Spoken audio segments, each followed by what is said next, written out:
Okay, good. We are live. Hi, everybody. I'm here with Mr. Ben and Mr. Jonathan. We're going to discuss NI. We're going to flesh it out. I have had many questions about we're going to hit different functions in different videos. This one's going to be NI. I've had many questions as time has progressed because I feel like the definitions are always they always kind of have a little bit of a nuance here, there, and it's hard to really get a concrete definition of each function. And I know NI is a lot of people are really interested in NI, so that's why we're starting with it first. So Ben's going to take us through some slides and start us off here. So yeah, so I think I'd put NI in context.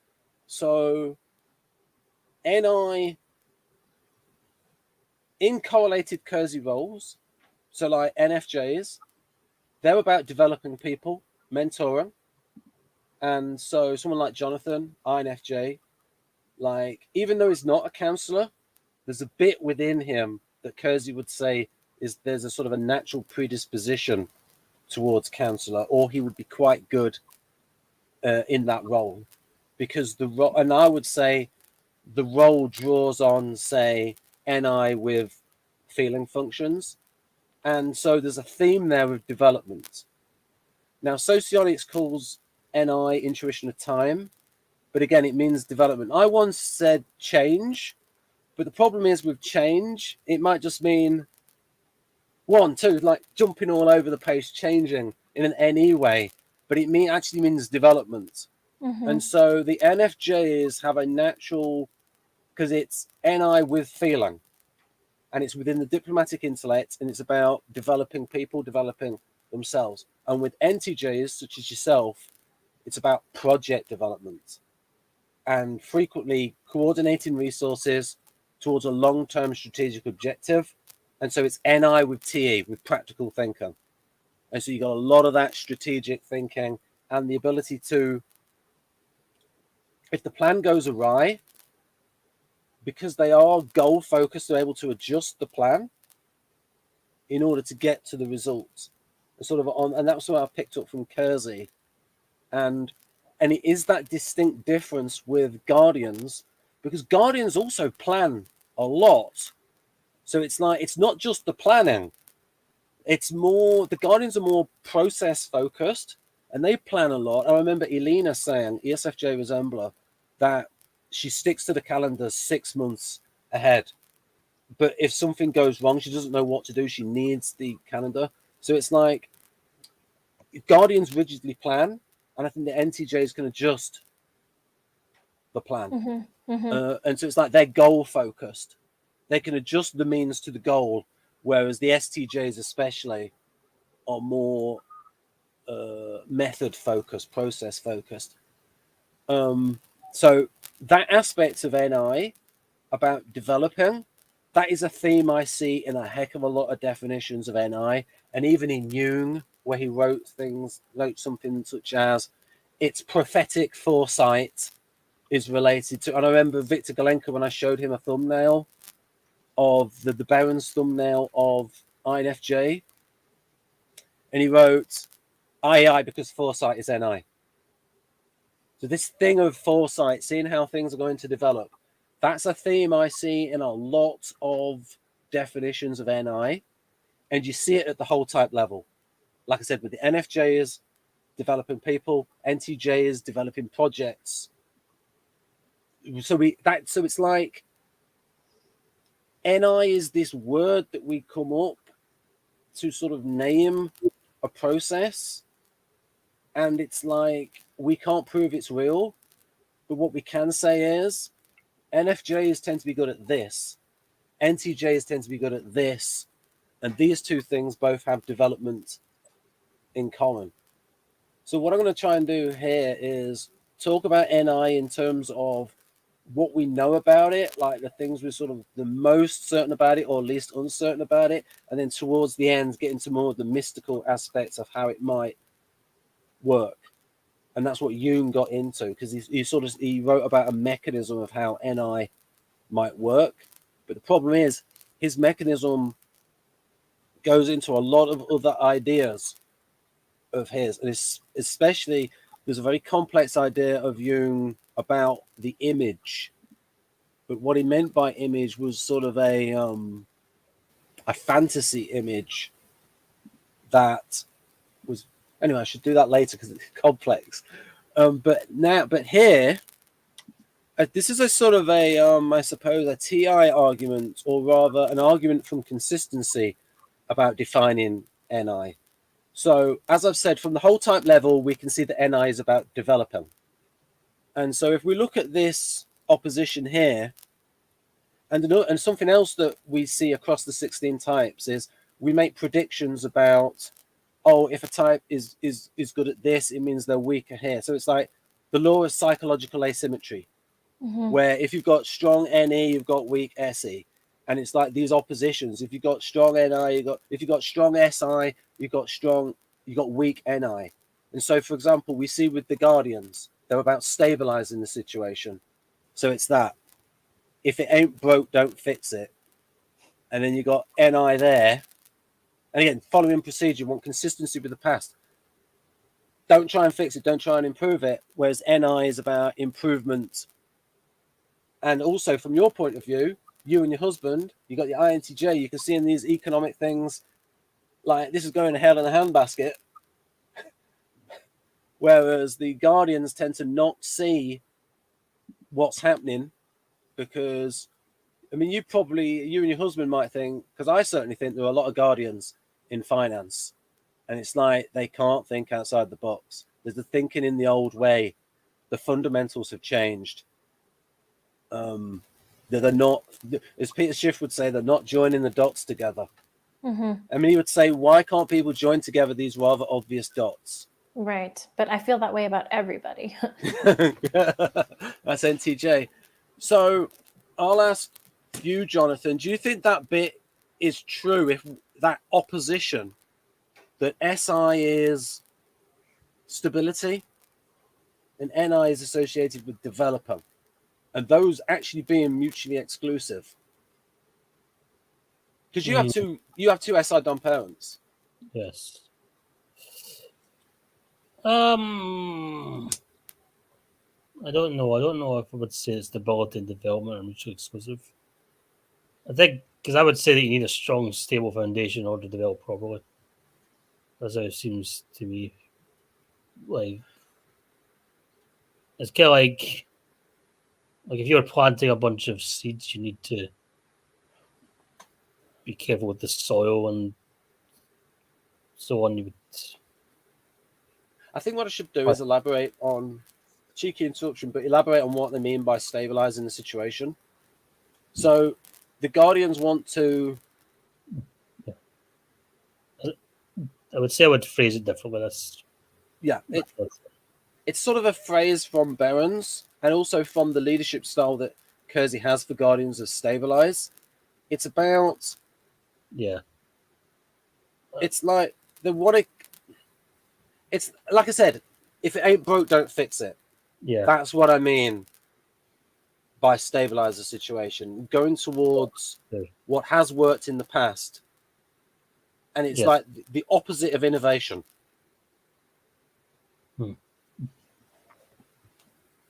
Oh, it's on the tip of my tongue what I need to say, but I can't. Ben, my question is, for these types that want to do what has worked in the past, I mean, this is coming from what? That they find there's too much energy in trying to improve? It's coming or from their fear? It's coming from seeking security. It's one thing... Because it's safe to go with what has worked. Well, it's more than that. Conservative. It's small c conservative. Yeah, conventional. One thing in Dario's book, he talks about how when we learn things, we burn neural pathways in the brain. And he says that the SJs burn that. They do that much more easily than the other types. And so they learn by repetition and so on. That can reflect SJs kind of thinking that what skills they develop today will be perfectly fine in 20, 30 years. Now, I read a book called Improving Your Memory for Dummies by John B. Arden, and there's some speculation there about different pathways and what are more Now, certain kind of memories, like if there's emotion involved with the memory, you're more likely to retain it. Yeah. I just got a weird notification on my slate saying I got an over voltage on my charger. I never had that before. Because really, I was thinking it wasn't charging up properly. What was I saying? Regarding you had recently read a book on memory. Oh yeah. So my speculation was that with all of these different routes to a memory, and with the subjective sensor, the SI, and like having all of these associations on a sensory level, that there's like different routes towards the memory.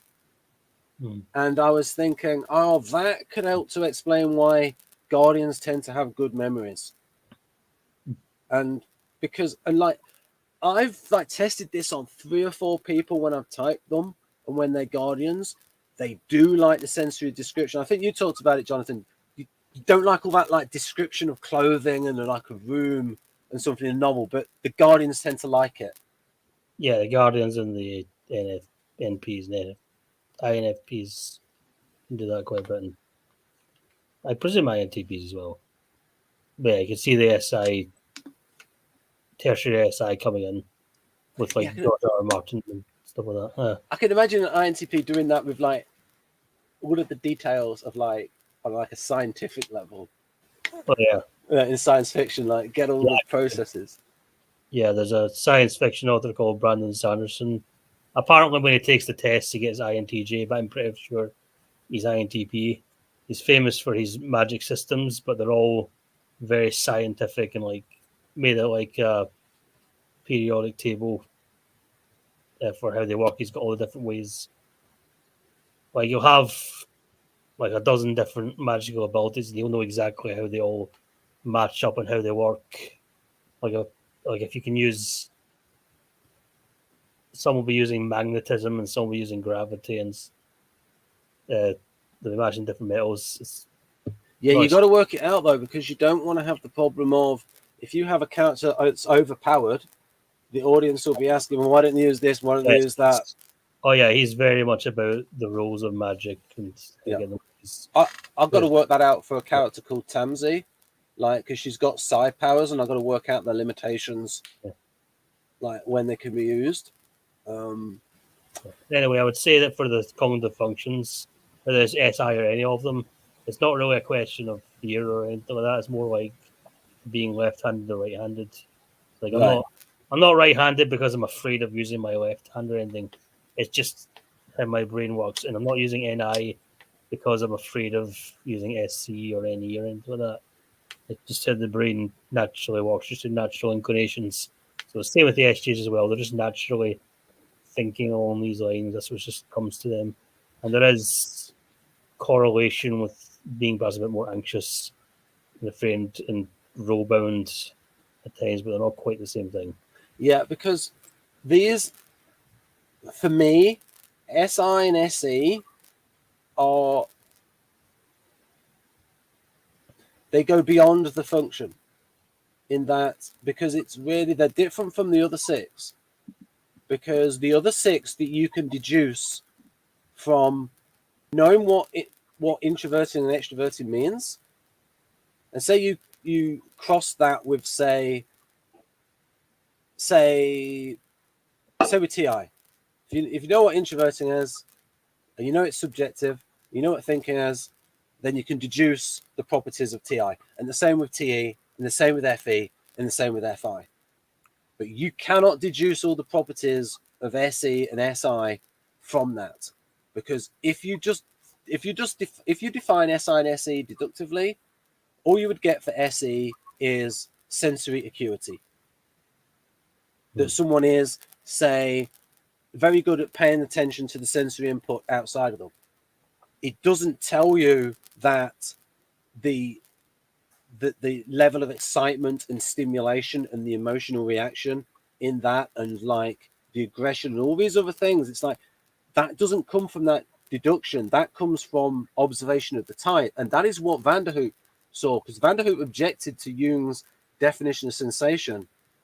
And he said, when we look at these types, we see more than sensing going on. And so for that reason, he called it instinct. And it's like, it's such a crying shame. This book was available for David West Keirsey to read, but he never read it. Because I think if he'd have read it, he would have said, you know, this Van der Hoop was a lot closer to me than Jung. And because Van der Hoop got SI bang on.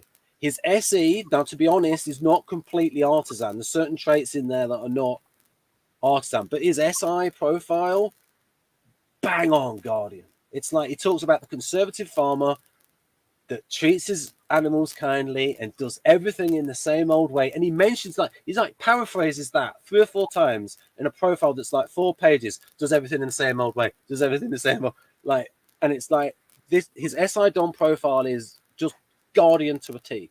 But getting back to this in terms of the oppositions, so it's like another way of defining SI is, of NI, is how it's opposite from the other functions. So NE, lots of different possibilities and options. NI seeing one singular possibility. Again, it's like a direct opposite, not like thinking and feeling, which to me are not opposites. They're not mutually exclusive. It's, as Van der Hoop put it right when he said that it's the impersonal objectivity at which thinking aims. Now I would say can aim. Sometimes thinking aims at impersonal objectivity, and that is the opposite of feeling. But there's a lot of situations where you could have somebody thinking about their feelings, or someone in soliloquy, where it's like, well, the thinking and the feelings working together. They're not oppositions, but these irrational functions are opposites, are mutually exclusive. Like NE and SE are mutually exclusive, in that if you're concentrating on now and the specifics of now and the here and then versus cross-contextual for NE, those are completely opposite. And it explains why ISFPs and ISTPs get so annoyed with me, especially the ISFPs. I think Sana might be an ISFP E4, and that's why she thinks she's an NF. She doesn't show much FE. Anyhow, but and then there's that opposition between SI and NI. Stabilizing, keep everything the same, continue with the past. Ain't broke, don't fix it, because that's safe.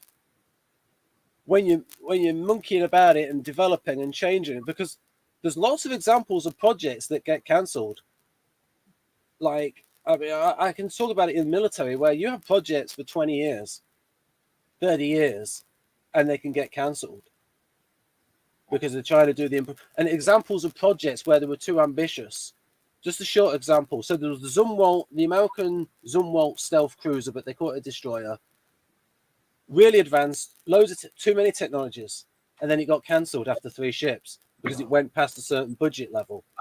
And that would be an example of strategic planning and being too ambitious, whereas the Guardian approach would be, can't we just improve what we already have just a little bit, like an iteration, an incremental improvement, more conservative? Whereas the NTPs want to like do something completely new and push the boundaries. And I think the NTJs are a little bit more in between, and they're a little bit more like bottom line in efficiency. Yeah, and they won't go over budget. Yeah. Because they will plan that first. Yeah, the NTJ is a bit more bottom line, and the NTPs are really trying to like push the boundaries. So I would argue that NTPs are better in research, and the NTJs are better in the actual practical application and getting it done. Where it's like, don't make the perfect the enemy of the good, or the better the enemy of good enough. It's like the NTJ is probably thinking about, we need it good enough to achieve the objective, whereas the NTPs are trying to make it perfect. And it's like in India, they worked on a tank for about 30 years, and because they took so long, and then it's out of date. just these long projects. So, but again, getting back to, so I can say how SI is the opposite of NI. NE is the opposite of NI. Now the other one's going to be SE. Well, that's where you get into the uptime, where all your attention is directed outwards in what you're doing. Situational awareness. Think of the SiDom in sports or in warfare, and then NI where it's directed inwards. And so there you can see three oppositions of how NI differs from the other three. Any objections?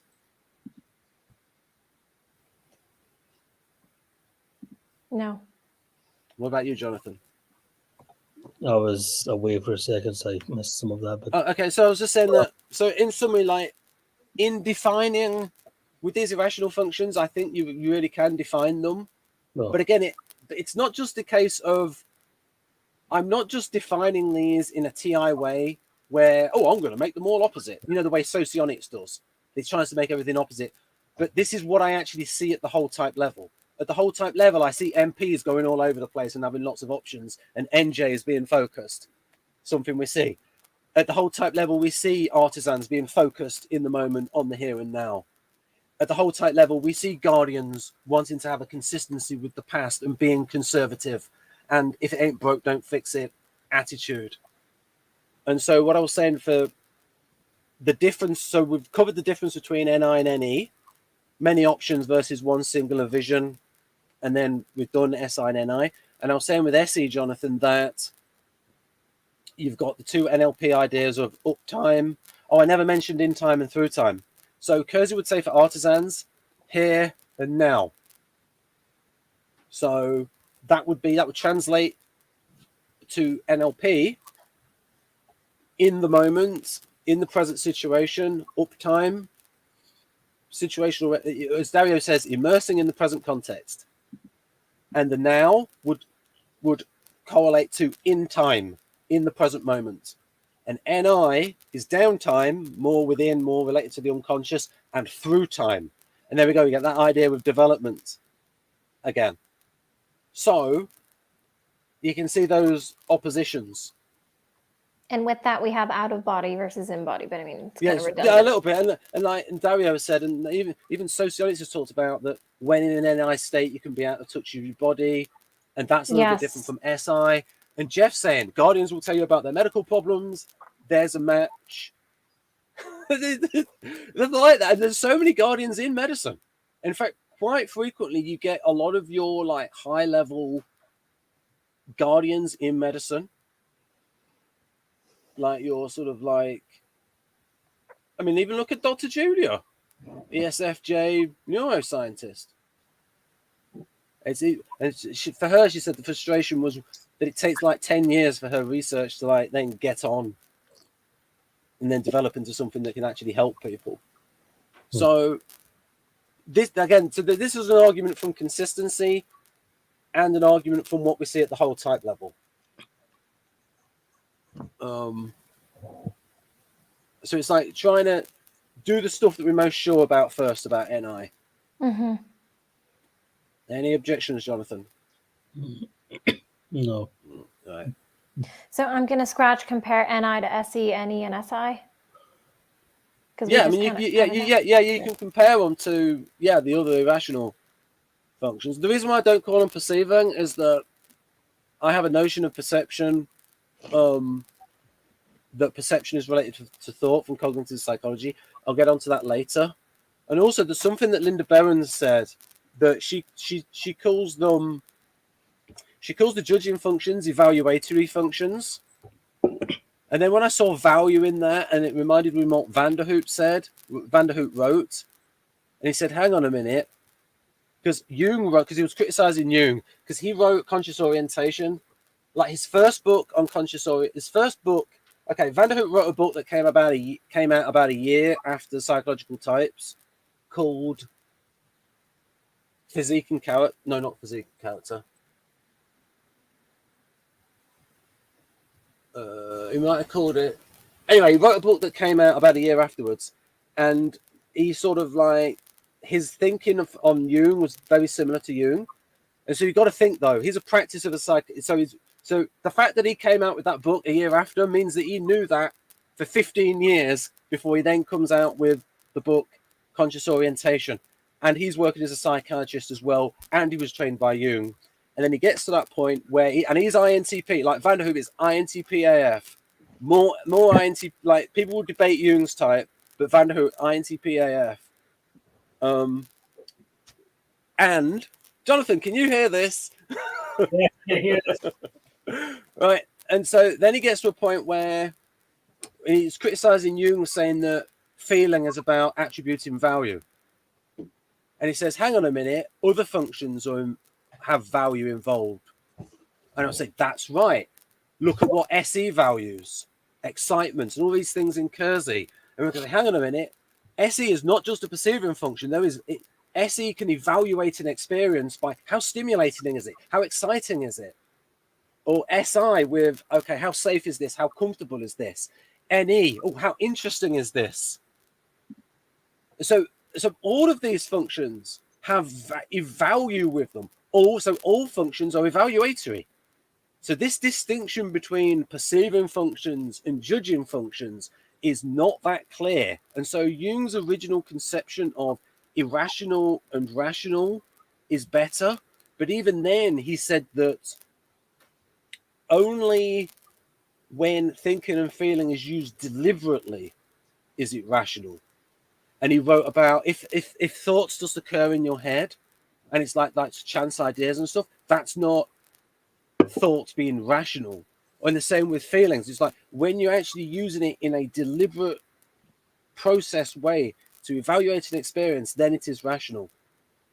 So we have to watch out for sort of these false opposite. So I learned a bit of this from postmodernism and from Buddhism, of like you're trying to get these false oppositions and like trying to divide something and say something is this and something is that, and it's like where they're sort of like made up concepts of judging and perceiving. So I'll just go with rational and irrational, because someone could be in a feeling state that is an irrational feeling state, but then you can also use feeling in a more sort of clever way to evaluate how you experience something. And then something else that Van der Hoek came up with is, again, because he called sensing instinct and he put emotion in there, what that meant is, right, now we've got a tricky dilemma on our hands. Now we've got this tricky overlap, tricky distinction to make between emotion and feeling. Now, I actually think that actually mirrors how the brain works, because we've got this limbic system that is emotional, and I've read a little bit on it where the brain can react to some sensory inputs from the limbic system before it's reached the cerebral cortices. So we could say that the limbic, so I would say the SiDoms are more limbic, and you've got this impulsive reaction to that, like, and atavistic fears of like snakes and all that sort of stuff. And so I will say SE. If you want a definition of SE, read Keirseys Artisan chapter. It's the artisan instinct. If you want a definition of SI, read Keirseys Guardians chapter, because it's more than just subjective sensing, and SE is more than just empirical sensing. It's a whole instinct involved, a whole ethos, a whole essential motivator pattern. And that is why it's so important that Keirsey split. He didn't do ST and SF. He did Artisan and Guardian, because the instincts are so important. They're so determinative amongst concrete types that it's a big difference that you can see between concrete types, Artisan and Guardian. And you can just type a lot of people that way. And Socionics really, it's missing out on this powerful typing tool of and you see it a lot in the crime genre. You can really see the difference between Artisan detectives and Guardian detectives. Like, I mean, it gets like quite cliched, where it's like you got the Guardian detectives are really by the book, and the artisan detectives are really utilitarian and tend to get suspended. Oh, your badge and your gun. And then they work the case. So you just see it again and again. And I did literally over about 135 videos with Jeff reviewing homicide life on the streets, detectives based on real people. And it's like, Jeff is like, okay, this is artisan, this is guardian. And it's like, I'm just going through all of the details. And an example of a character where, I'll get onto NI in a moment. So Frank Pembleton, but he's elitist, ESFP, and so he's actually less sociable than the ISFP Lewis, Meldrick Lewis, who's from the community. And so it's easier for him to communicate with the regular black people that get involved in sort of crime. And so you've got the fact that you've got an extrovert who's less sociable. He just cares about his wife and his kid. And then you've got Meldrick Lewis, who's more sociable, even though he's ISFP. And Jeff talking about the nuances between... So that series in our reviews, there's a lot of the nuances between the Guardians and the Artisans. So again, that's that opposition. Yeah, the press planes. So what was I trying to say about maybe describing... Oh, yes, that was it. Was it about that we mustn't be limited just to these 5 views of a function? Yes. Something like that. Here's what I wrote down, as well as discussing outside of the plane, so our thinking isn't constricted by the planes. Yeah. And so this is one of the things of... I suppose this is like INTPs get a bit MetaTi, where they see the limits of their TI. And I think maybe one of the first ones to actually see that was Kant himself, A Critique of Pure Reason. You could almost say, a critique of my dominant function. You could almost say. But so, for example, physiological. So you two can speak to this. Like, do you think that you have these sort of states where you sort of like zone out and you really go into yourselves? Oh, yes. Yes. It's yeah, I mean, and it happens at the worst times often, but I enjoy it. I want to do this so much so that I find that after, being on these videos and trying to understand myself more, that my efficiency in many instances is to be able to create more time to do this, to put my headphones in, be alone, and withdraw into my mind and think about things, plan for tomorrow, think about how I'm going to do this, how I'm going to do that. This didn't work yesterday. Here's what needs to change, or just whatever else I'm thinking about. But it's very energizing for me. But yeah, when I'm in there, I'm totally I lose track of everything, time, what's around me, my body. But I love it. I want to be here. I don't want to be here. Oh, thank you. Oh, Ben, you know what I mean. Stop it. Oh. I know. So I'd like you two to discuss between yourselves this, like we can really like deep dive into this phenomenon of this NI state, because really, like, I find NI really hard to see in myself. I'm sorry. Have you got like questions for each other where you can sort of like, so Jonathan, or how is your experience of that different from, say, Hailey, like it's going inwards sort of thing? I don't really know what I'm saying because it's NI. I feel like I'm going inwards right now. Oh, thank you. Sorry.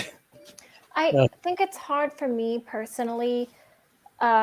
I mean, of course, it's hard to know what you're not. Like, it's hard to know what you're not. Like, I can't put myself in an SiDoms shoes, and I understand myself, but Well, you probably could. You just have to imagine. Think of times where you're using SC, like if you're doing sports or whatever, or play a game, whatever, you're just really in the zone. Just imagine being like that all the time. Yeah, right. But I guess I mean it in a sense of, I understand what it's like to be an NI Dom, and it's hard for me to imagine other people not understanding what NI is, or NI Dom as a type. So Ben, you're like, like, it's hard for me to imagine it, but I know what it's like when it's external.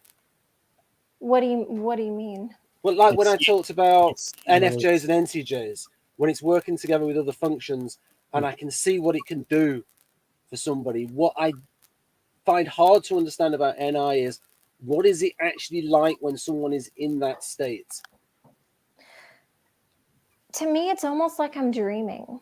It's almost like I'm asleep physically.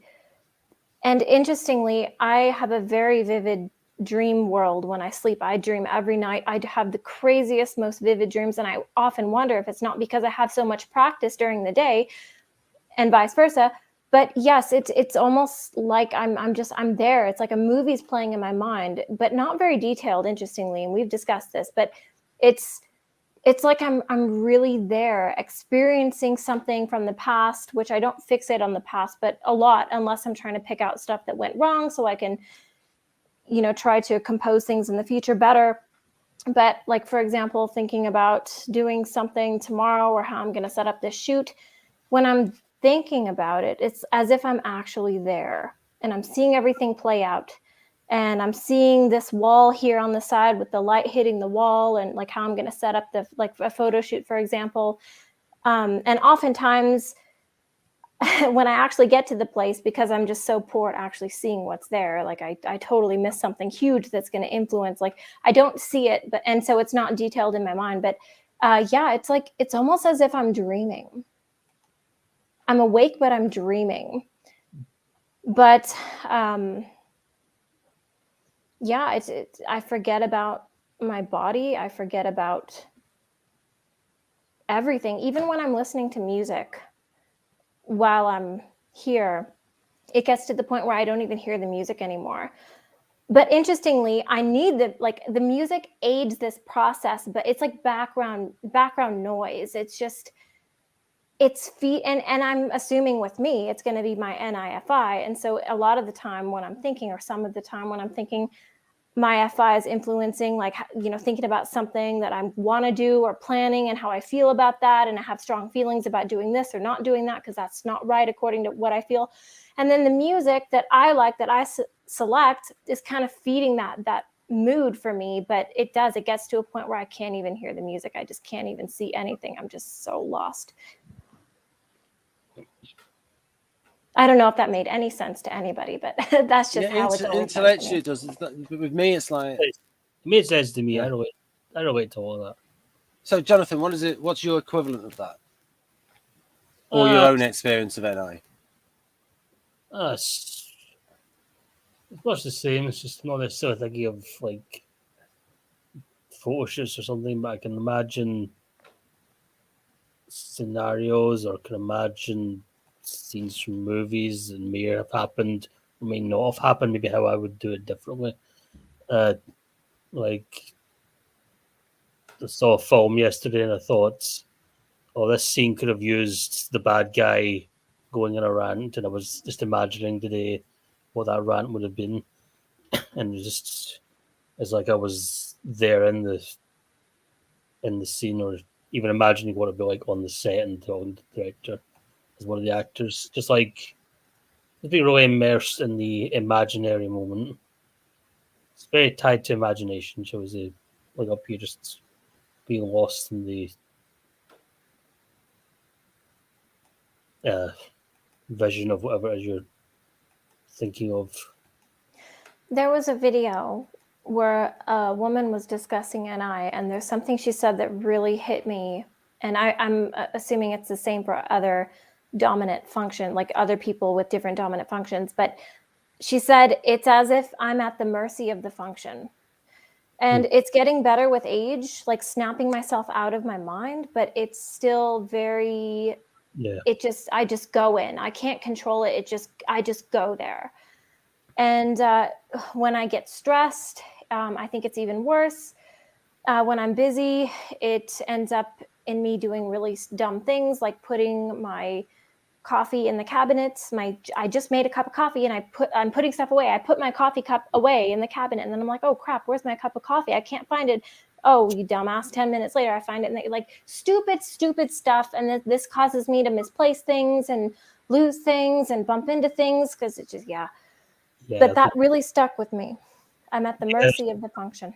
There's plenty of days where I'm drinking something and I'll put it down in a random location, and then like 5 seconds later, where is it? And well, I have a tip. a place for everything and everything in its place. Yeah, but I mean, no. You would.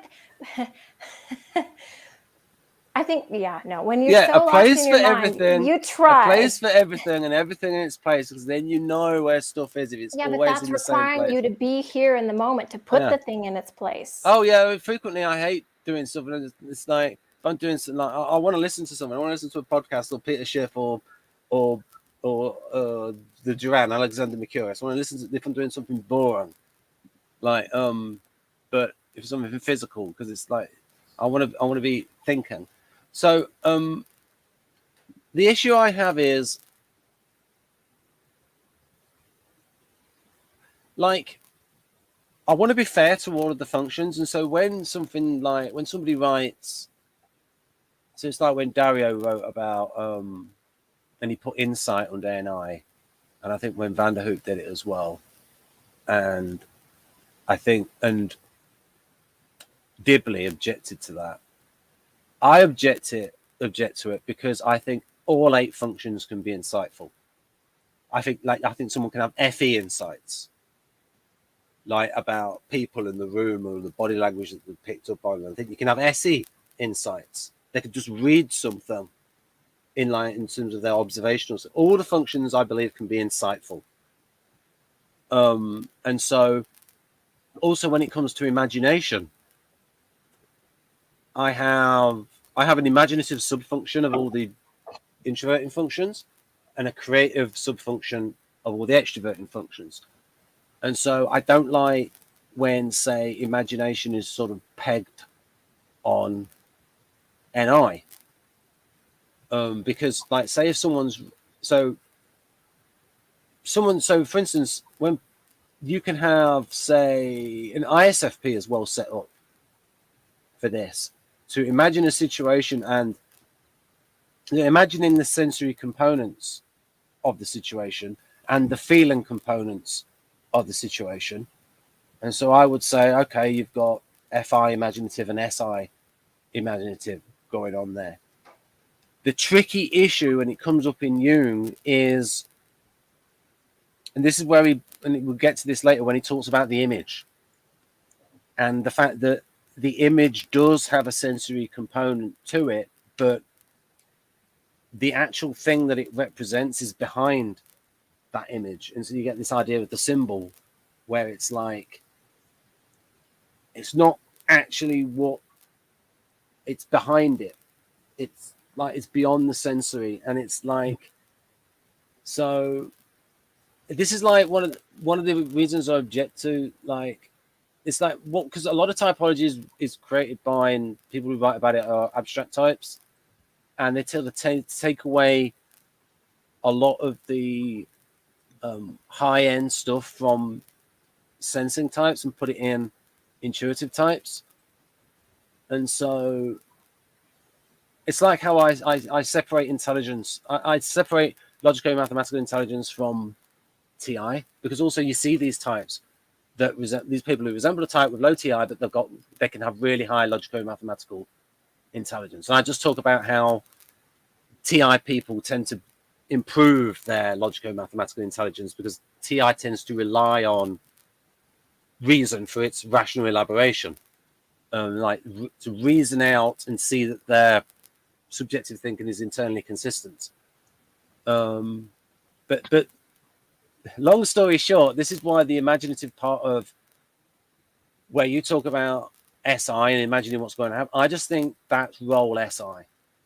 That's an example of the contrarian alternative coming in, because I think I use a lot of FI at times, and so I think NI DOMs can use a lot of the imaginative subfunction of SI. So, for instance, Hailey in particular, Jonathan, has talked about how most of your thinking would be visual, wasn't it? Whereas for me, it's verbal, or it's I'm hearing myself, and when I read, I subvocalize. I hear the words in my mind, and when I read, it has to be at talking speed for me to concentrate, and I very easily get disturbed, and it's probably an ADHD thing.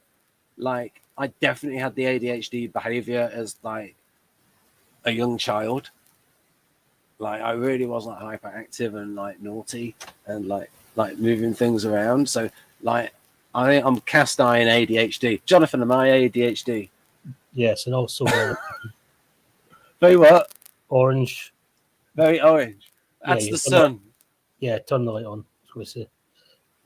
Right. That's the natural light coming through. Daylight balance. That's the magic hour, I believe. Yeah. So imagination. Because what you say there about or imagining what you're doing, like I'm gonna imagine like SiDoms. SI. That's one of the weird things is what I think with the with the SiDoms, it's they can recall. It's like recall what they experienced, but coming up with something new, like say an amazing fantasy line that's completely new. SiDoms are not going to be able to do that easily because otherwise, with there's so many SiDoms out there, it would be just much more preponderant in say writing, where it would just be loads and loads and loads of SiDoms where we could take it, and it would be more. It's not like they're sort of like holding on to this great gift, but what I think they would do instead, that they have like if they've experienced it before, then they can have those evocative memories when they read the sensory description. If it's within it's, but again, it's the difference between writing and reading, because otherwise the very best fantasy writers would be SiDoms, and they tend not to be, even though there's so many SiDoms out there. I mean, compare SiDoms to NIDoms. There's like 10 times as many SiDoms to NIDoms. Yeah, having said that, Maybe. I do think Tolkien was ISTJ. It's possible. Although But again, like The Lord of the Rings, I just think is a load of, like, from story point of view and characterization, that's what I think of Lord of the Rings. Well, Tolkien, he developed a fantasy world, then he just wrote a book. It's about the languages. Yeah, I mean, he wrote a story for his fantasy world rather than the other way around. Yeah. That's something that Wojtek talks about. He loves world building. Anyway, so we can say that the physiological thing, that physiological aspect, we see it. So again, going empirically, those people that have INFJ preferences and that we can be fairly sure for other reasons, you know, it's like INFJ, legit INFJ, legit INTJ, and it's like this physiological aspect, we see it, and they tend to say the same things, or similar things to you. So we can say that's an empirical thing that we know about NI. I don't know about any linguistic attributes of NI. Have you occurred? Go on, Don. As you may know, I was in Joyce Main's channel recently. That you did. I can't remember if it was in mine or the one I was in or another video, but you did mention that. I'll just bring you up about that. I remember it. Like, this is quite funny. Jonathan, and he comes out. I know a lot about Enneagram. I know a lot about socionics. And I say, oh, good. Jonathan's ego is coming along. Okay. Yeah. Anyway, the point was that the NJ, especially the INJs, tend to speak a bit more slowly than the NPs. The NPs tend to speak faster and speak a lot more often. That's one of the things that came up. So I think you can sort of say that. Not saying that Ben ever goes off on a tangent, never perish the thought. You know, but that's a noticeable thing. For me, a tangent is going outside of typology. But in case of EEG, I do a little bit on that. Yeah, I was curious about that. there's an interesting thing in Dario where the irrational functions tend to have a whole pattern, a whole brain state. Or it's not really whole brain; it's whole neocortex surface that we measure with the EEG. And it is interesting that the NJs tend to have a lot of activity in region T6. And then also Dario said something about, I think he said maybe they have more connections between these two areas, and maybe other types can like get on one. Like, as you can imagine, this is most active in any DOMs. Don't put there like ENTP. That sort of makes sense there.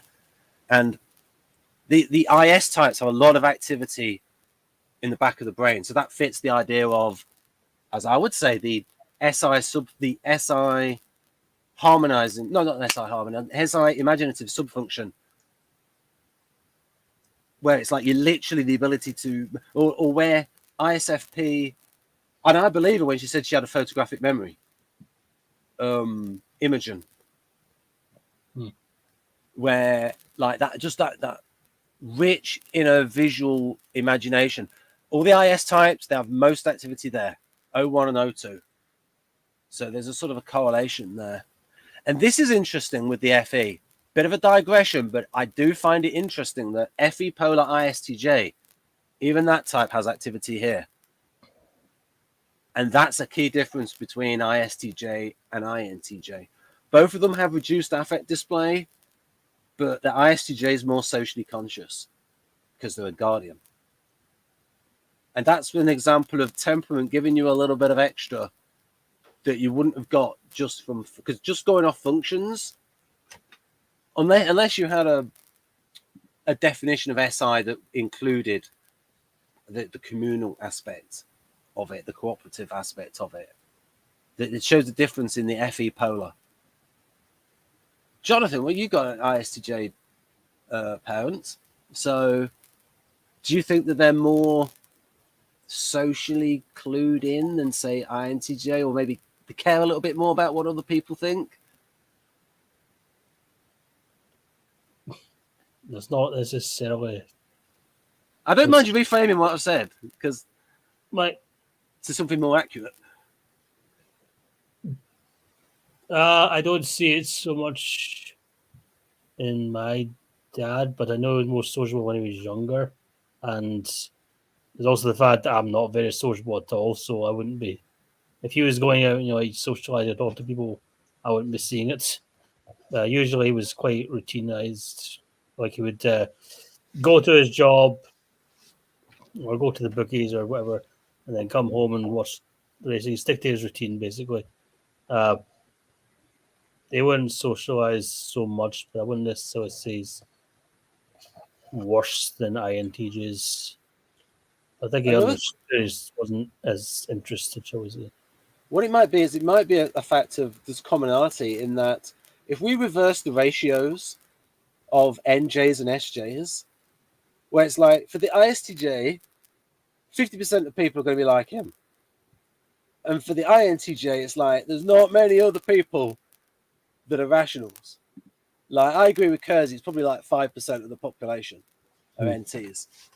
And what do you think about that, Jonathan? Do you think like it's really lower than what, like people think 20, 30%, and I'm like, nah, it's like 10 at most. Maybe it's hard to tell because the population has exploded the last few decades. So, I mean, how many people were on Earth when Keirsey was?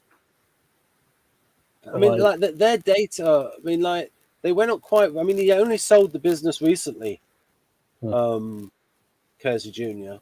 So, and like as he went along, But I just think, just from my personal experience, and I think in certain fields, certain environments, you're going to have more abstract types. But I just think the general population, it's mostly sensing types. It's like 90%. It's also sensing types, yeah. But I was just precise. in terms of ISTJ, it's like like 50% of people, in other words, ISTJ is closer to most people than INTJ. Yeah. Like if there were like I said, if the NJs were 50% of people, it would be easier for INTJ to communicate with people because there'd be more people like INTJ. Mm-hmm. Whereas like I said, ISTJs at least have got 50%, 40 to 50% of people who think like them, or at least at the same temperament. Yeah, I would say that a lot of ISTJs just not that communicative waiting. Yeah, Not inclined to communicate as much. That's where the trickiness comes in there. I mean, I still, in terms of stereotypes, there used to be like the train spotter. Yeah. And in America, like the baseball fan who's like really into the nerdy details of the statistics.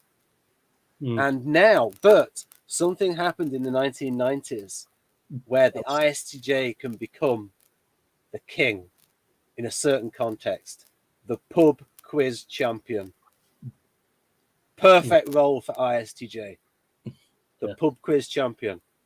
When you get like these ISTJs in their 50s and they just love reading facts, all that experience, that's where the ISTJ becomes the king. My dad is quite good at quizzes and stuff like that. I've got better since I've got better over the years. I wasn't quite as good when I was younger. Yeah. I will say also train spotting means something slightly different in Scotland, but it's not. As we're talking the 90s. But. Yeah. But I think that's when it started, the pub quizzes. Yeah. And it's like, because they'd be the kind of people who'd be banned from going on Who Wants to Be a Millionaire because they'd just win. Like I said, if they've got 30 years experience and they've just read loads of encyclopedia and like they're just complete nerds for facts and general knowledge. And there's a character out there called E.L. Wisty. And there's one with John Cleese where he says, did you know? And it's like got that voice. Did you know? Then it's like it was based on a real person. It's like this is ISTJ voice. This is John Major. Just this is John Major's ISTJ. Oh yeah, a lot. Yes. Like, and it's like I can tell them in England. The ISTJ. Can you tell them, Jonathan, from their voice? They hear a certain kind of voice, and they're droning on about details. It's like probably an ISTJ. Mm-hmm. Do you think you can pick up an ISTJ quite quickly? Yeah, relatively. Yeah, they are not uncommon. So I would say that particular stereotype of like the really nerdy person is probably not a typical ISTJ. I would even say some of them are INTPs. Yeah. But the voice, there's a particular kind of like ISTJ voice that I can like pick up. And I'm starting to get it a bit more in the United States, trying to pick up. And I've noticed it with some people where, like, also like with the INTJs in the United States, there's certain similarities with certain people. Like if you listen to Ben Shapiro, and he had a video about coming out as INTJ. Yeah. But what I mean by that is from a test. And certain things, and as he went through the questions, there was the non-type factor in there with the fact that he's got a family. And so there was a little bit more feeling coming through where he does care about people, if they're my family. So do you think Ben Shapiro's pretty much INTJ, Jonathan? I would have said that, yes, but I do remember, I don't know if it was, I think it was probably host Derek, however, he watched it and said, he's ENTP or something. No, listen to his voice. Someone insisted that he was ENTP. Nah. Yeah, Ben, you probably should put the light on now. Yes, thank you.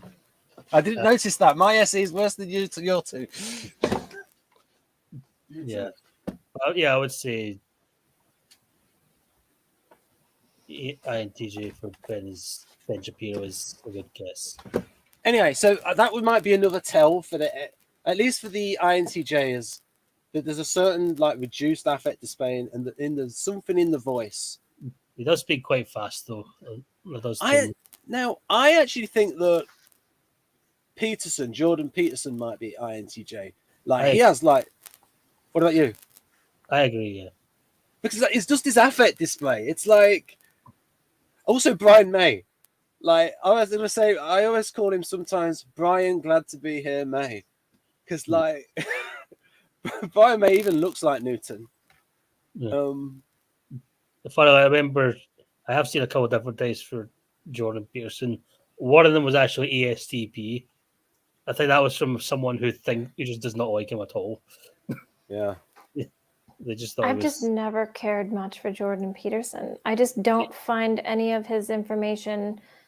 Like I've never listened to him and thought, oh, what a revelation. Yeah. I'm exactly the same, Hailey. It's like he's not coming up with new stuff. And sometimes, like when he talked about like his advice and rules for people, and says, "This sounds like NLP. I've heard this before." Whereas I think ENTPs should be coming up with stuff all the while. But I have a bias where I almost assume that all NPs should be like creative subtype because I value creativity so much that I have a high bar for NE. Yeah, apparently his psychological work and clinical work is quite good, but he goes off on things that he's not as knowledgeable of as he likes to think. Like he thinks he's knowledgeable about these other subjects that he's talking about, and he's nowhere near as. But that's what he's getting famous for. So he's talking about it. I look at this. I talk about this a lot. So hey, have either of you seen any of my Model V videos? Oh, Ben, I'm terrible with names. I probably have, but if you're asking me, oh, have you seen a video with this title? I have no idea. Right. I can't. Have you seen any, Jonathan? I am also terrible with names, and I probably seen those are the whiteboard ones. The recent series that I started in from December. Yes, I have. Yeah. Have you, Jonathan, seen any of them? Okay, it looks like 0 then. But in those videos, I bang on about this a lot. This is the page from Personology, and I talk about how one of the reasons. So I bought the book Cognitive Type, and he said that Keirsey was a behaviorist, and that got me annoyed. Because I tend to defend. I talk about. I want to talk about that typology that other people aren't talking about, and I want to defend. And I think that Keirsey has been vastly underrated and misunderstood as a behaviorist. And people think that he's talking about the stereotypes. So, for instance, and also himself, it didn't help when he started to call the type like ESTJ, call it the supervisor. It's like, no, that's the role. And it's like, when you really get into it, there's a difference between the type and the role. And so it's like, naturally, INFJ is predisposed to mentoring on a one-to-one level. They can do other things, but it's just a natural predisposition there. And there's this idea of, and this is the way I interpret it, that the role draws on the functions that are the three strongest functions in INFJ: NI, FE, and FI, the counselor role. And so that is why INFJ is set up to perform that role better than any other type on average. And with INTJ, you've got the role of, what's here, contending arranger. So that means a ranger of contingencies. And so basically what that is, and it correlates to NI minus in humanitarian socionics, of the person that can think ahead, like Hailey is like, what can go wrong? If A goes wrong, I then do B. And all of these contingency plans for what can go wrong. So it's like the negativist, like NI. This goes wrong, I do that. All these contingency plans. And we look at that role and we can think about it and we can say, okay, NI is definitely involved in this because you're thinking ahead. And we can say TE is involved in this because it's like practical thinking. And then it's like, okay, I can see TI involved in it as well. And another example I can use, a modeler. That was changed from inventor. So you can say ideas, design, a little bit, and then the practical thinking there, the TE. And it's like, so I can see the role of inventor is drawing on those NE, TI, and TE. And so, okay, there's a nice little balance here between. So it's like there's not a social plane for the function on its own, but there is a social plane for the function when it's paired. So FE and NI with mentoring.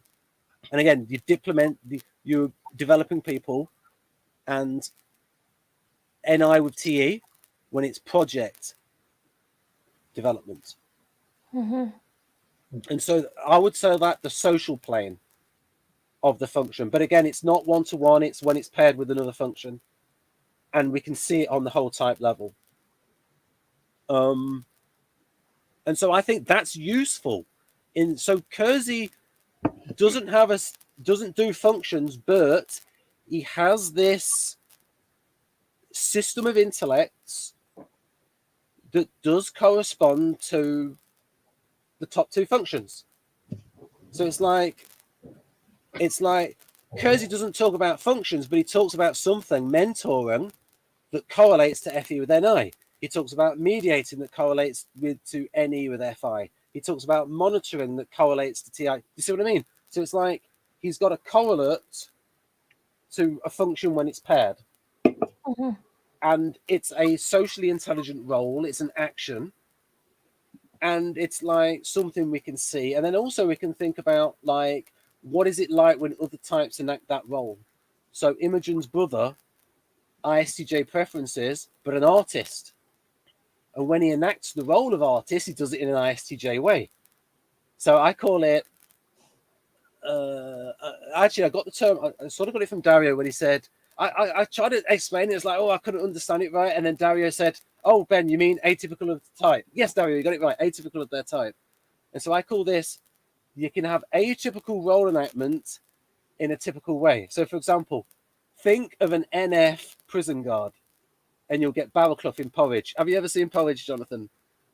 I am aware of Porridge. I can't remember too much about it. Yeah, like a liberal prison guard. When you've got ESTJ in the role of prison guard, it's like the type and the role become blended together. But when you've got, say, an idealist as a prison guard, then what does he talk about? He talks about, reforming the prisoners rather than punishing them. And so again, you've got atypical role enactment, but in a typical way. And then that enables us to look deeper than stereotypes. And so with Keirsey, you do have this useful system of intellects where it would be diplomatic enabling, logistical safekeeping, strategic building, tactical manipulating. And do you remember I did that video with you, Hailey, and Amanda was there at the same time, and we did the strategic intellect of Keirsey. And it's like, Keirsey doesn't do functions, but he has this system of intellect that correlates to function pairs like this. And you can see the difference between TE when it's with NI, TE when it's with SI. And we're looking at, and we can say the functions might not be real, but these roles, these jobs are real. And we can say that the people with certain preferences tend to be best at these, on average, these role enactments.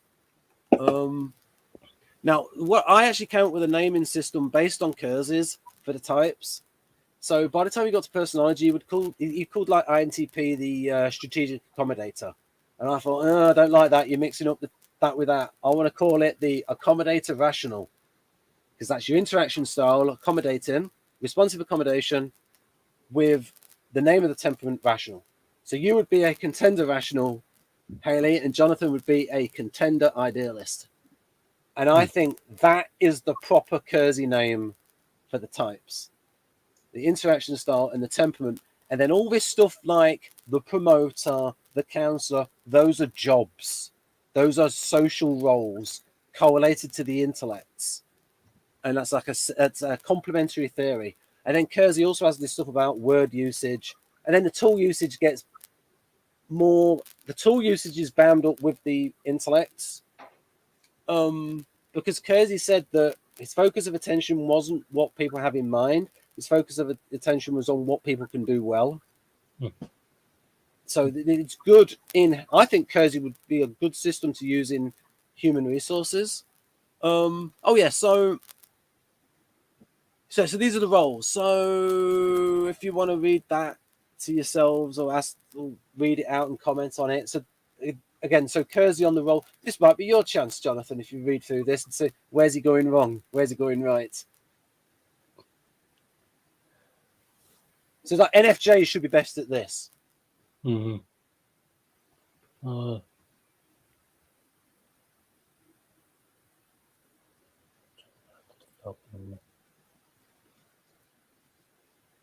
Menders and so enthusiastic and charismatic. Yeah, I am. Yeah, you are. Oh yeah, highlighted their fee stuff in pink. Let's see. Otherwise, been in kids middle. Get into the ENFJ cult leader. Yeah, I was just going to say that. Yeah. Nothing.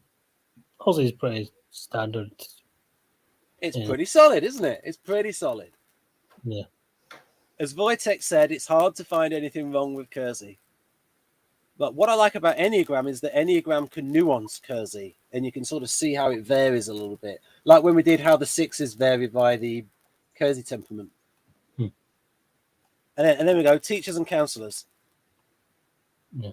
So if you want to concentrate on the counsellors, Jonathan, if you let me know what you think of that.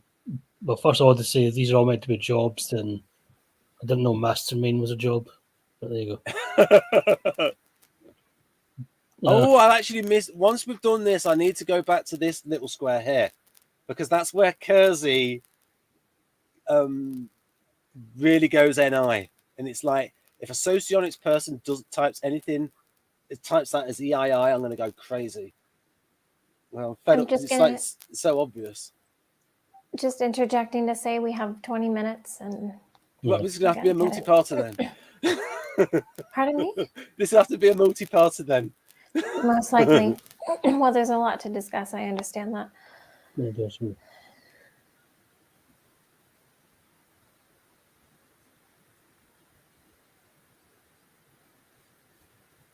Kind of agree. It's a bit more focused on the doing and the behavior stuff. Yeah. It's the job, counselling, and but I sort of see it as which functions are needed to do this job well, and INFJ is well set up.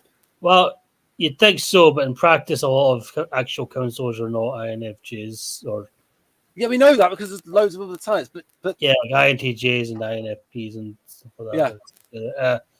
The thing is, if you're an INFJ, usually you are interested in becoming a counsellor. Yeah. But to do that, you have to go to university and study psychology, usually. That's the standard path. And when you get there, when you start studying, you realize this is all statistics and numbers and extroverted thinking stuff and all this. It feels like you're, relearning your own language or something. Okay, what about sort of informally, the role of like the amateur counsellor? Informally, yes. It is kind of mediating and guiding and stuff is what I do, or even what I notice. Like, even if I don't actually do it, I can notice where what I would have said, what I should have said to someone if I knew them personally. They guide that. People don't necessarily listen to your advice either. That's the other thing. Yeah, so it's like this concern for other people. Yeah, the enabling, the developing of people. Again, growth. These keywords. So I wanted to get onto this. Like, now, there's some extra bit of stuff about this book because David Keirsey told me that, and it is mentioned at the start that Stephen Montgomery, INFJ, David Keirsey's son-in-law, was the editor on this book and a writer in his own right. So he maybe made the book a little bit more, and he actually contributed to, because he actually says in the book he contributed much to the composition. So maybe he put this bit in about, but so there's like the little more flourishes of the type. But obviously he agreed with it because he was editor and he helped a bit with the composition of the book, Stephen Montgomery. And he has his own book called, and actually it'd be good to introduce to people, called something like People Patterns. That's it. And Keirsey says it's a good primer to temperament. And it actually has lots of examples. And you might want to get this, Jonathan, because it has examples of characters in movies of the various temperament. And you might say, that's not true. I object to that. Star Wars. Yeah. What's that book? It's called People Patterns. Huh. Stephen Montgomery, PhD. Huh. Okay. David Keirsey's son-in-law that married his, I think, INTJ daughter. So again, foreknowledge about the future. It's like these themes of NI. It's like we can nail that down. We can nail that. That's a feature of NI. Developing like foresight. So, Jonathan, do you really do all of this? Yeah. I want some examples, please. I can't give any because it's difficult to explain, and half the time I forget. I forget when there's. Oh, you forget your wonderful magical abilities, because to me this is like. I know. This is psi powers. It's not otherwise. It usually makes sense when you think about them. Sometimes there are occasionally spooky moments where you're not sure how you know that, but usually it does make sense if you just.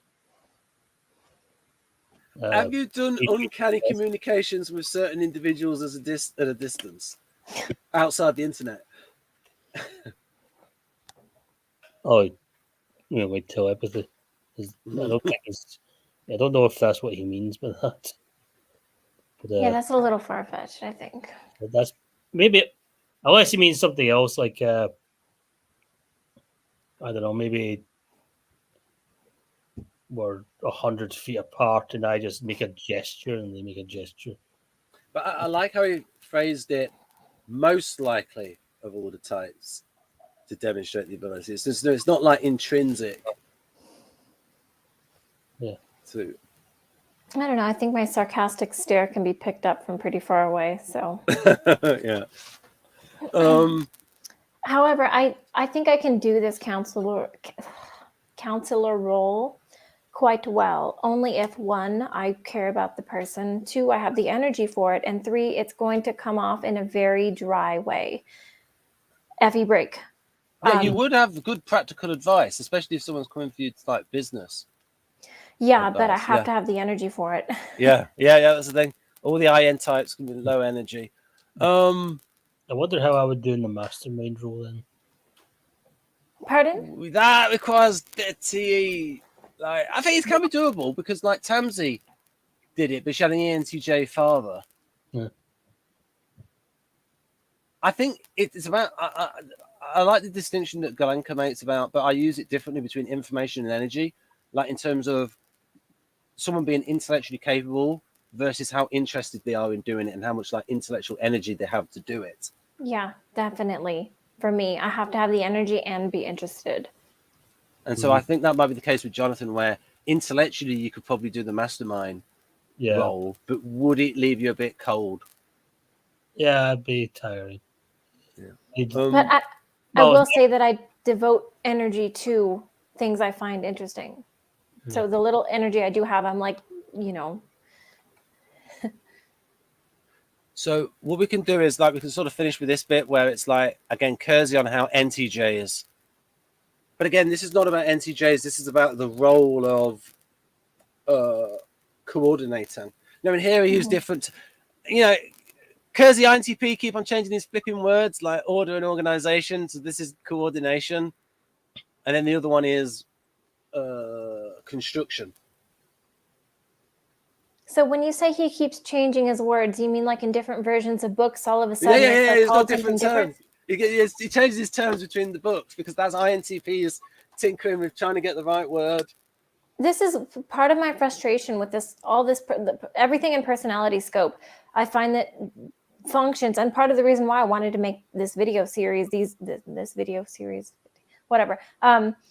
It's because I have so often come across definitions that are here a little different. They're a little different. I'm like, wait a minute. I thought it was, I mean, I understand in many cases there's not just one concrete definition, but I come across different wording and I'm like, wait a minute. Well, why is it different now?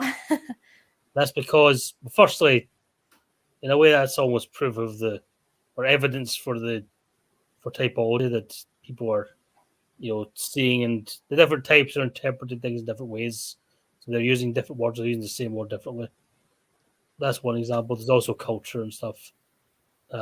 This is also a problem within psychology in general. It's not just a problem you'll see in typology. You'll see this in like 5 different definitions of introvert, or a dozen different definitions of narcissist, or all these things.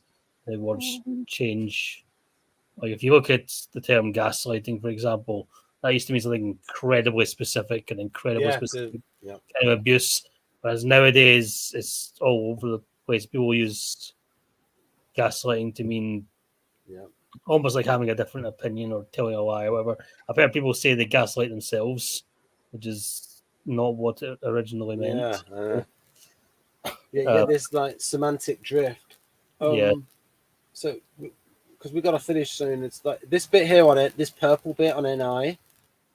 So I would say it's like this is a real thing, and it correlates to NI with TE, in my opinion. And we can say is those types that are NTJs tend to be best at that. This stuff, this strategic coordination. And so it's like, even if NI and TE aren't real, this bit is real. Strategic coordination is real. We can give examples of it as someone doing it as a job. I will say I do enjoy playing strategy games like Civilization, Total War. So I do this game form, and I'm not bad at it. So I can imagine like doing it. I think it would drain me a lot if I actually had to run an army. But I would know how. I would have a basic idea of how to use it.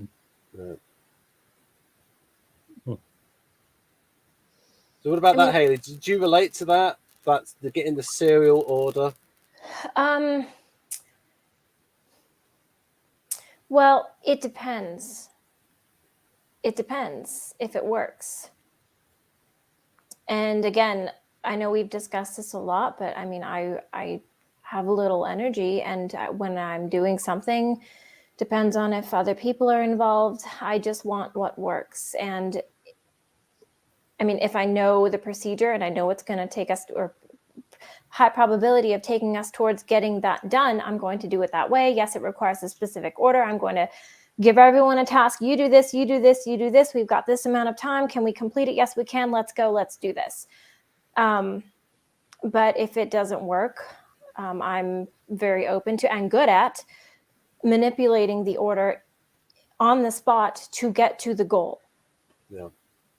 I think that my opinion is that NTJs are neutral when it comes to that they're not as utilitarian as, say, the NTPs. I think the NTPs want to do it differently for the sake of being different, for the sake of being creative. Whereas you're thinking about the end result, I think the NTPs want to do it in a different way, just for the sake of doing it in a different way. Well, would you say that you have more energy than I do just on average? I would say yes. Because for me, I'm thinking of getting something done so that I can go do more of what I love, not more of this task that I have to get done. And so for me, I don't want to waste time and energy like, oh, let's try to do this a creative new way. No, like, let's just get this done. Like, I don't care. Yeah, but with me, it's like I'm NEing, like NE with the FE. Like I'm going in like ENFP mode, I suppose. Because I'm interested in typology, and so I get expressive about it. May not be that it has more energy, more that that thing gives him energy. He gets energized by things that we would find draining. Also, the NE, I think when you get in NE mode, like ideas are popping into your mind and you want to express them, and like, oh, that's an interesting idea. Face lights up and you express it, and you're NEing in the moment. Whereas when someone's NI, it's like they're maybe a little bit more inwards and thinking it through, and because it's more internal, it's like they're not giving as much energy out. But yeah, so it's like there's an example. Whereas I sometimes get the order wrong. Oh yes, so I was going to say about the efficiency, that I think that by default NTJs don't care if it's by the book, whereas I think by default NTPs, they have a little bit more ego in being creative and doing it their own way, because it's like that little bit difference between the JP maybe with NTPs and I think the NTP want. I think it's because they do go towards that role of. I think it's more in those Keirsey keywords where you've got autonomous, ingenious, resolute. The NTPs take more pride in being ingenious, and the NTJs are more about results, getting the goal achieved. And so it's like other people can look at what the NTPs are, and it's like, so you came up with this new system that's just different, but it's not actually an improvement. It's just different. You've achieved the same result, but in a different way. Is that true, Jonathan? It's like, is what I'm saying match reality? Or at least your experience? Yes. The NTP is sort of just do it for the sake of doing it differently. Yeah. NTJ is more focused. So in other words, NTJs are more prepared to be by the book than NTPs, because they don't care if they go. Whereas I think NTPs, it's like they almost see it as a defeat to go by the book. Right. Yeah, I understand. Yeah. So that means we're up to here. It might be a little one more page, one more little bit there on the NTJs, and then that'll be the end. Anyway, there. So again, that's more ENT, but again, for the NI, the consecutive step, sequence, series, succession that is required to achieve long-range objectives. So NI with TE. Serial arrangement, in contrast, enables the entailing of contingencies in a plan of action. And like you probably do that a lot. Most of the time you're thinking it's this sort of stuff. Planning. Well, a great example is what I have been trying to do with all the lovely girlies. Because I mean, I can't speak for sure yet, because I've only seen the results of these lives for a few weeks. So I don't have enough experience / data to really tell. But I mean, really, guys watch these lives to see the girls. They don't get on these lives to see a blank screen. So I'm like, instead of doing this on the fly and sending a message to the chat like, hey, are you ready? Let's go now. I'm like, no. Like, how many of these girls aren't going to be ready now? Let's plan so that we can all be there and be on camera, so that we can all get more engagement, and it's it's a better use of our time. But oh my goodness, these girls don't schedule. But I mean, this is my train of thought, right? Let's make it worth our time. How do we do that? Let's look at what gets more engagement. How can we all plan to be here because people want to see like this? I mean, this is my life. I think it's like maybe painting a mental picture for them. It's like getting a little tactic in there. Now, a lot of those women are probably want to like get prepared, and like in terms of their makeup, and it's like if you get them to think about that, then they'll think, oh, I need time to try to give them something concrete. Try to be concrete with them.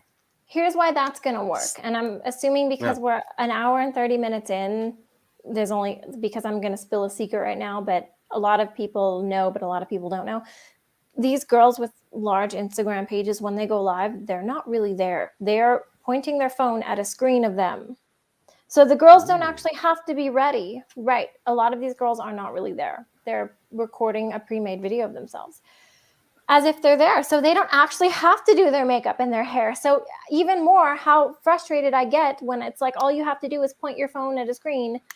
And why can't we plan so we can all be here so you can do that? Like, I'm very happy at the opportunity to do this. Don't get me wrong. But I do have to express my frustration with the lack of any kind of planning. And Yeah, but anyway, getting back to the point, yeah, so this has been my life. Like, what are my goals? How can I best get there? Let's try to look at the data, what I've experienced, and try to manipulate things to get the best outcome. Well, it's like if you make it concrete for them and say, like, and you've probably already done this.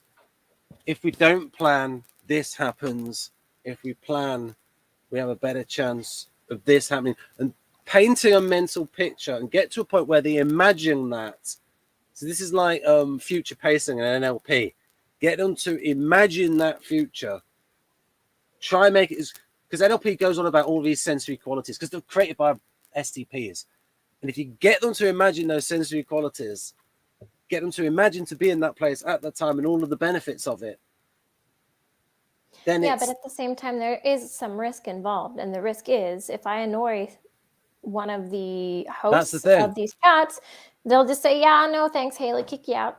So yeah, so it's like if you get them to think about it in terms of imagining what they do, if you future pace them, get them to imagine there being at a certain time and what the benefits are, get them to imagine it, and then you're halfway there to get into and like concretizing a concrete vision for them. And it's like if we talk about, well, imagine what it would be like if we're all there, and describe what it would be like, say all four of you there at the same time and what could be done. And then when they can mentally picture that, then they might think, right, I need to be there for that. I want to be there for that. I just don't have much hope. Yeah, I mean, because you are going from like dominant NI to inferior NI. And I think you have to dress it up in SE terms, give it some imagery, make it exciting. For the live? Yeah, like just when talking to them, it's like try to get them to like imagine them, like even like putting keywords in, like imagine us for there. It's just like an embedded command. Imagine us for there, and what like get them to think about what it would be like. But subtly remember, through they're not language. actually there. Oh, they're not actually there. They're pointing their phone at a recorded video of themselves. So I think what would move these girls more is imagine how much faster you could grow if we planned so that we all could be on camera, whether you're really there or pre-recorded. And another thing you could go towards is again thinking artisan. Talk about we can fire off each other, we can improvise, because if you're thinking they are ESFP, then they want to improvise in the moment and fire off each other. And if you use keyword, I think it will be exciting if we're all there at. Because they want excitement. Those ESFP, they want excitement.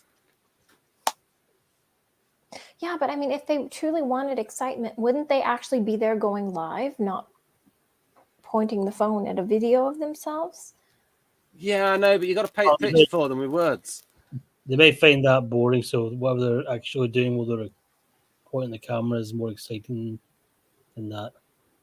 That's the thing. If it's not exciting, you're not going to get them to turn up. They're so easily bored. So it's like focusing on the positives of what would be exciting about it for them to be there. And they don't like feeling confined. So I think the best person to ask about this is like ask Jeff. We could maybe do an off-air event with Jeff.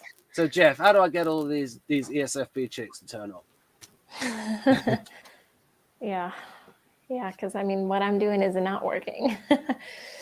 Anyway, let's see. Let's check it. Yeah, okay. We're about getting to the time. Well, I appreciate you guys being here and doing this with me. Hopefully for everybody watching, it was interesting. And yeah, we're going to be doing fleshing out different functions. I think we need to finish NI next time because there's more. Yep, and we'll go over these features of Dario on NI next time. Yeah, that would be great. I remember these. These are good.